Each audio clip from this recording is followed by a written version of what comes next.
My name's Monica.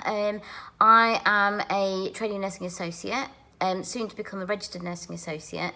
I work alongside the doctors and the nurses and provide extra care for them, and that basically involves doing all medications, looking after their general well-being, helping them with washes, helping with their feeding if they need to, and their hydration, so making sure that they're drinking plenty when they're in hospital, and also helping them towards getting better and actually leaving hospital.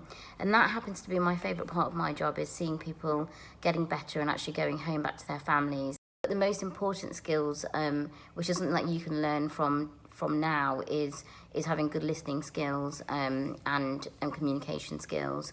I think that's really important, and it's good to be able to judge how a person's feeling. That's really important. That's a key skill, I would say, that you need for this job. I actually started working in retail, so I worked for a store called Homebase as my first job, and where I was working on the checkouts, and I absolutely loved it. I ended up working for a bank, and I actually became a cashier in a bank because I think it was probably that excitement of working with money.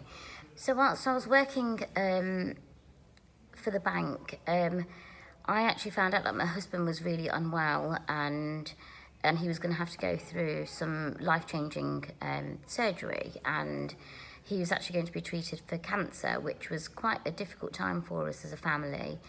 But it was also a really special time because it meant that I got to spend lots of time with him in hospital. My husband had said to me, you know, you seem to be so happy when you're in the hospital.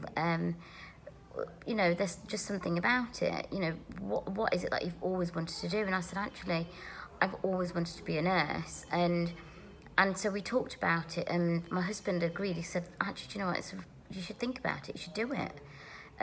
So it was a real big decision to make at the time, but I think because it was steered by something that was quite a difficult time in our lives, we thought, actually, why not do it? You know, let's live today to the fullest and actually do what we want to do. So I actually took voluntary redundancy from my job. So I actually joined the local college and did an access course to further education. I think the best bit of advice that I would give is to think about what subjects you're actually doing whilst you're studying already. So if you know you want to go into a career in nursing or in the NHS, or any career that you want to go into, your maths and English are really, really important.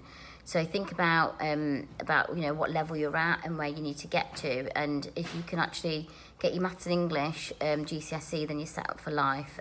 If I could speak to my younger self, I would probably say have the confidence to go for what you're really passionate about. I think there was a lot of pressure when I was younger to sort of go on and do things which were deemed as, you know, doing something specific.